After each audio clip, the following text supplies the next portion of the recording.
Hello everybody on YouTube. It's Xaldin here, the Magician Master and Hunter, known as the Master of all Spellcasters, well judging by the playmat and these two Fluttershy sleeves.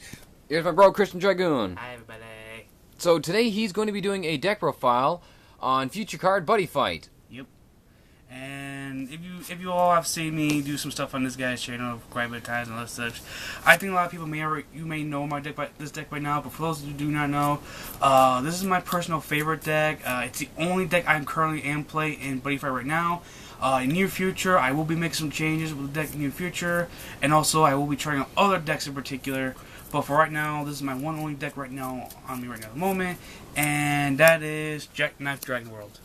Alright then, so your buddy is Right. Jacknife Dragon. Right. The idea goal of this deck right here is to revolve around this guy's amazing ability to just change it to other forms of Jacknife cards.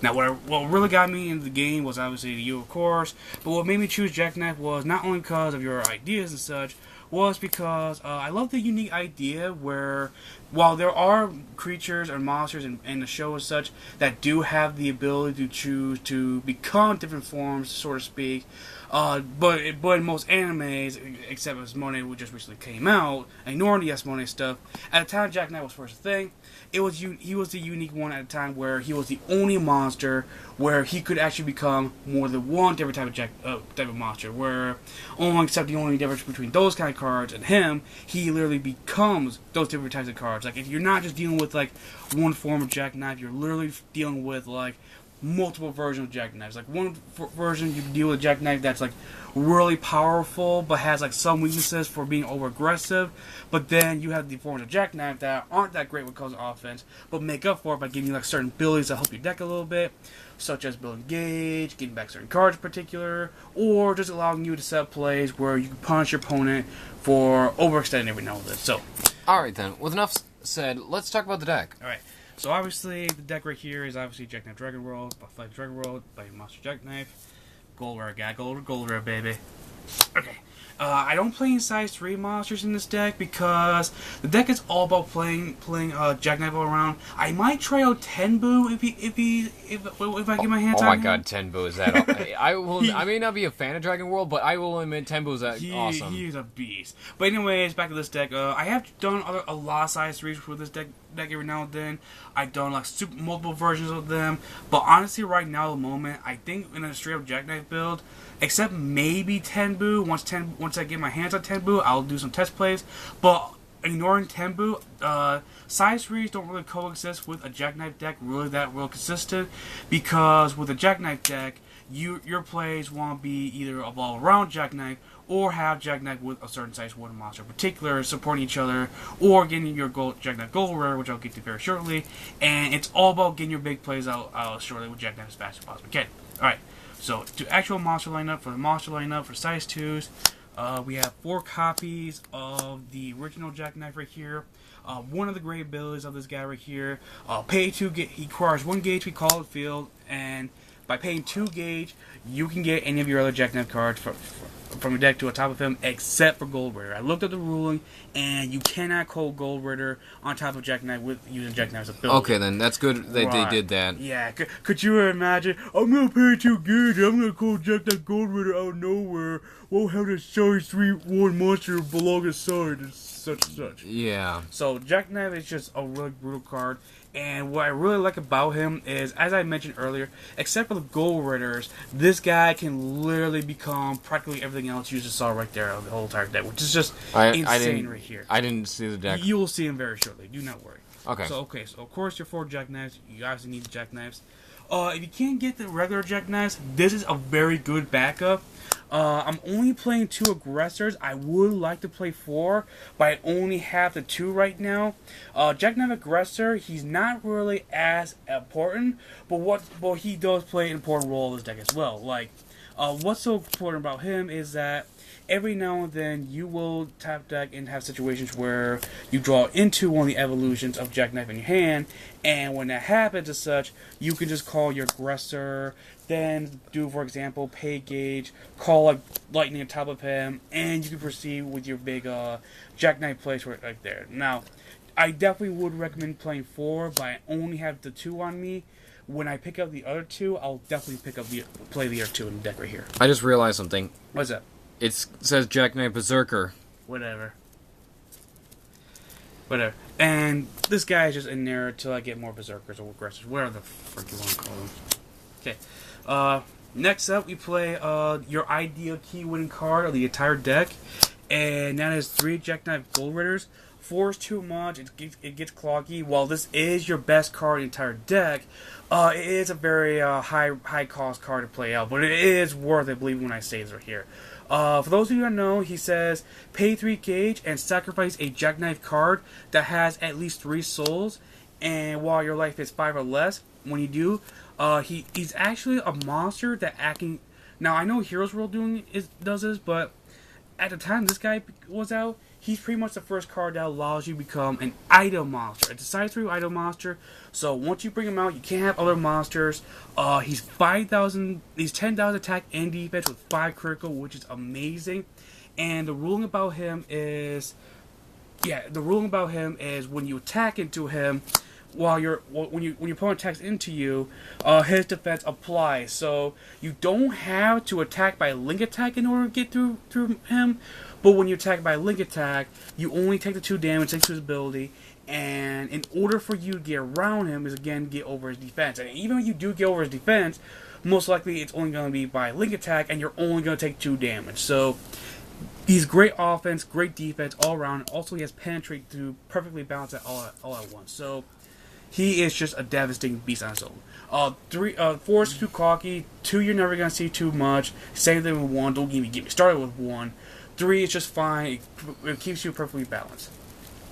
Next up, one of my personal favorite Jackknives, Jacknife Thunderstorm. You pay 1 gauge to bring him out from hand field, type of Jacknife. Pay 2 life and destroy a monster your opponent controls, which is just ridiculous. You can just do combos where you can practically not like your opponent's entire field, or you could practically just kill off a big monster that you don't want to deal with, like Seeger, for example, or anything related to such. And there's some certain combos that you can benefit out of this guy's ability, like, for example, the Gold Ritter we were talking about earlier, and all those other great things and such. So Thunderstorm is just a devastating beast right here. Savior, he's the one with the Soul Guard ability. Well, most Jackknives all have evolutions, all have Soul Guard. So, anyways, this is the move ability Jacknife. In case you need to be on the extra defensive, have this guy out, and you can just use his move ability to block off whatever attacks you need to block off to. Defensive is not the greatest, but again, with a good amount of souls going on, you can just block off some good attacks in case things don't go your way every now and then. So we got two saviors, pardon me. And here's the actual bias stand. Bias stand, I play 2 copies of him. Only 2 copies. A part of me wants to play 3 or 4, but I choose to play 2 instead because unlike the other Jacknife evolutions, not counting Gold Ritter, he is a very high costly card. Like, instead of paying only 1 gauge to bring him out on top of Jacknife, he requires 2 gauge instead, which can be very costly. But he makes up for it by using regular Jacknife's ability, call him out, and he has that nice ability where when he's first brought out, take any of your Dragon Shields from your drop zone and bring them to your hand, which is always a very nice ability. It gives you the ability to be on the extra defensive, get what you need to protect yourself a little bit more often so you can be able to defend off your opponent's attacks. And then for everything else for evolutions, for size 2s, we have 1 Jacknife Disposal. Penetration, that's all he's really good for. But it's not to say it's obsolete or useless, but it's not an ability you'll really need too often, but it is good to have it near when you need it. But with the way how Jacknife is, you got Gold Ritters, you got the Thunderstorms rolling around, so you do want the 1 to be there when you need it, but other than that, all he is just Jacknife with Penetrate, Gold, and Soul Guard. Nothing really too special. He's there when you need him for, but most likely he's just there when he's there. And last but not least, Burn Energy. I would play 3 or 4 of him, but I only have the 1 right now, so I'm only playing 1, which sucks. If I do get more of him, I will definitely bump him up to 3 or 4 per deck. Burn Energy is probably one of the better cards for this whole entire deck. For starters, he's the only Jacknife evolution that does not require a gauge to be called a top-tier Jacknife. One thing you gotta be concerned about him is that, unlike the other Jacknife evolutions, you're not allowed to call him if your Jackknife is in the center or such. So that's something you gotta watch out for. But what's really great about him is, again, like I said, you don't need to pay gauge to bring him out, and when he's first called on top of your Jackknife, he gives you 2 gauge, which helps out your gold rare plays, it helps out with your other Jackknife plays, and it can help you out with certain card plays in particular as well. Okay, then. So that's what I'm doing with the Jackknife cards. That's all I'm playing right now for size 2s. For the size 1s, this is all I'm really doing for size 1s, and that is 3 Chakram Dragons and 3,000 Rapiers. Oh my god, no jackknives! Get it away! Get it away! No jackknives! Okay. Chakram, Chakram, 1,000 Rapier. They're just there to fight alongside with the Jacknife card, since Jacknife is normally a size 2 monster. What's your ideal goal with these 2 guys is have these guys beat down other monsters in particular, or go for your opponent's life, depending on what goes on. And while those monsters are being taken care of, your Jacknife can fully full on and do what he needs to do and such. So yeah, 2 Rapiers and 2 Chakrams, 3 of each of these guys. That's all that's really needed for monsters. That's it for the monster lineup. And we are completely done with monsters. There's no size 0s, no size 3s. I would play a size 0 if there's a size 0 that could work with this deck. But for right now, the moment, this is what we're doing right now. And now for the spell lineup, we have 4 blue Dragon Shields and 4 green Dragon Shields. They're just pretty much staple cards of Dragon Knight. Yeah. Cards. I don't think I really need to explain. No. Something that not too many people play these days, and that is 3 white Dragon Shields. Really? Seeing you play that one, what's that one impact card you like so much? Oh, Diabolical Hardcore. Seeing you play that card is one of my reasons why I'm playing that card right here. It can't stop cards like Gargantua Punisher, but it can't stop cards like Diabolical Hardcore, where while it does not nullify anything, it does reduce whatever damage I'm supposed to take by 2. So, well, there are there impact cards you can reduce the damage to. Right, but I understand that, but for other cards, etc., such. So this is good against Gargantua Punisher, not Gargantua Punisher. This is good against Diabolical Hardcore. This is also good against those annoying pokers I don't want to deal with. And in case something happens where I don't get my Dragon Shields blue and green grave, I can have more Dragon Shield targets when I need to go off with Bystand ability to get more Shield targets for this card. So these are the Dragon Shield targets cards that I'm doing. And for the rest of the spells, I play 4 Drago Bonds. It helps me protect my Jackknives a little bit more, so I keep some Jackknife souls, so I can eventually get the gold rares or other things, etc. Such.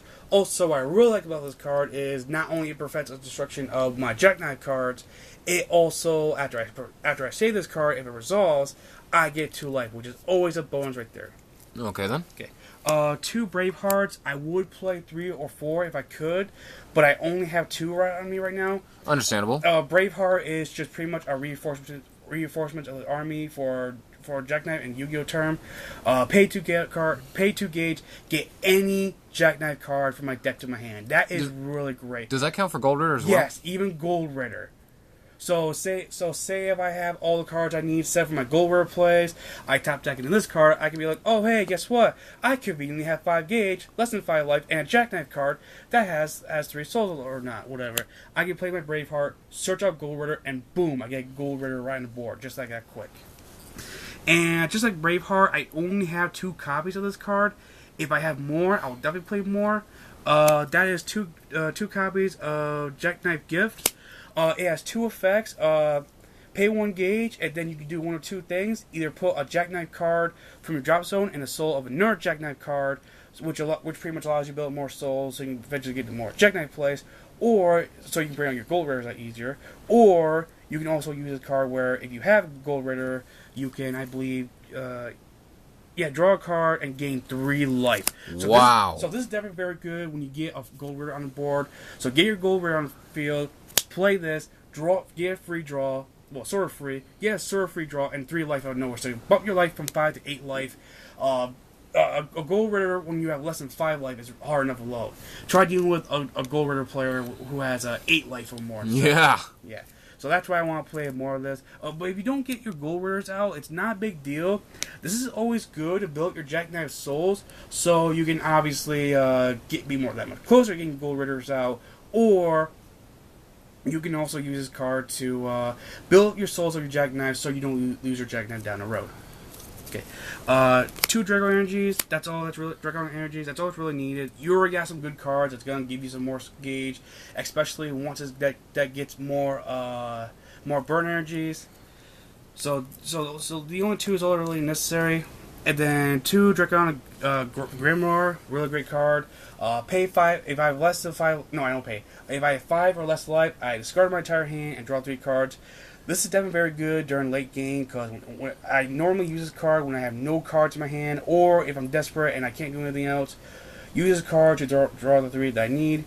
And for everything else, I want to play more than the copies of this card, maybe at 3 at least, but I couldn't find room, so I'm only playing 2 of this card right now at the moment, and that is 2 copies of Steelfast Dragon Knuckle. Just punch my opponent in the face for 2 damage, and if I hit the attack, I get a gauge. Or if I don't hit the attack on my opponent's life, I can always use this guy as a poker on my opponent's certain weak monsters, where again I'll have less monsters to deal with for my Jacknife, etc. as such. And one of the reasons that kind of inspired me to play only 2 instead of 3 or 4 like I normally would, is because when I play a Gold Ritter, I would have to sacrifice this card along with, of course, my Jacknife and other cards in particular, in order to bring out the other gold rares, etc. So I play 2 of them just so I don't run into situations where, oh no, this card's dead and such when I have the gold ritter as such, and all that sort of place. No, and that's it for the entire main deck right there. Again, same reason as Steel Fist. There's no impact cards in this deck right here, because again I couldn't really find room, or else otherwise I'd put in either a Dragon. I would put in at least 2 copies of a Dragona Punisher or a Gargantua Punisher. Would you sideboard them? Yeah, I think that's probably a good idea. I'd probably put them in the sideboard, worst case scenario happens like that. Alright then, so is there any like strength or weaknesses to the deck? One weakness you may have saw in the past, one weakness is, since the deck does have a lot of evolutions, or sometimes have a lot of evolutions, there are some plays where you do dead draw into your Jacknife evolution, yet you don't have a Jacknife Dragon or Jacknife, what would we call him? Berserker? Yeah, Berserker. Sometimes you won't have a Jacknife Berserker or Jacknife regular Dragon in order to be able to call out your Jacknife evolutions, and that can lead to a lot of dead play as such. Another flaw with this deck right here is, unless you have another Jacknife Dragon or Jacknife Aggressor, etc. such, if your opponent gets rid of that one Jacknife, you may be in a difficult situation, because if you don't have another Jacknife ready to back you up, you're going to lose a big, huge portion of plays. Another weakness it has is, now and then it goes through situations where your evolutions, so to speak, get gone really quick, and you won't have that right evolution to deal with that problem. But the definitely great strength that the deck definitely has is, one, it has the ability to adapt almost perfectly to almost every situation, depending on who your opponent is. If you're dealing with Seeker, okay, that's fine. Lightning, I'm going to kill your Seeker. If you're dealing with an opponent who lets take away your gauge, go for Burn Energy, rebuild back your gauge up. If you're up against an opponent who's aggressive and he likes to attack you a lot, go for a Savior and he'll protect you. Also, you can go for Bias Stand to help you get back your Dragon Shields. And if your opponent is heavy defense, you can either go for Lightning, as I said earlier, or you can go for Disposal, so you can inflict that damage as well. And when you push your opponent hard enough, and when you build the plays right, you can practically get into your Jacknife Gold Raiders, and unless your opponent has a certain answer to respond to your Gold Raider, the second you drop Gold Raider, it's practically game over right there. Do you have anything to say to the haters? To Jacknife, whatever such? Or to or your deck at all? Haters are gonna hate. I have to escape, because this is my fate, because I hate your mamas. Alright then. So I want to thank my bro here for doing this video here. Go check out his channel. I will leave a link in the description down below. Right. For those who do check out my channel, that channel does not do anything BuddyFight like. My channel is so dedicated to Yu-Gi-Oh! And Vanguard to where if I try BuddyFight, people will lose interest, but I will do But for those who like my BuddyFight content, I will do more BuddyFight content on either this channel or certain other channels in particular that we share, etc. such. But thank you all for liking my decks. It's really great. I do enjoy the game a lot. I love this game a lot, especially that I was playing this guy a lot. Especially hearing the rumor that hearing that Jacknife is now going to get his own new world, Star Dragon world, and he's going to look really good in that. So, are you going to play Star Dragon World? Hell yeah. Would you ever do a deck profile on Star Dragon World if you could? Yeah, but I'll have to do some things in particular, like figure out what's the ideal play, because so far the world seems like, just like the original Jacknife, it's all about revolving around a certain armored dragon in particular to where it builds up certain. But the only difference is, instead of like the Jacknife turning into cards, like let's say for example lightning, etc. such, it literally, you put a certain monster in the soul of Jacknife and he doesn't become that monster, but he could practically have the same ability as those types of monsters, which is really odd but yet unique at the same time. Alright then, so yeah, thanks all for watching. Please comment, rate, subscribe, follow me on Facebook, Twitter, and now Tumblr. I also have a Tumblr account now, so I'll leave that link in the description down below. So far, Christian only has Facebook and Twitter so far. He doesn't have Tumblr yet. I'll get Tumblr very soon. I'll let you all know on my channel. Alright then. So, thank you all for watching. Catch you all later. Bye.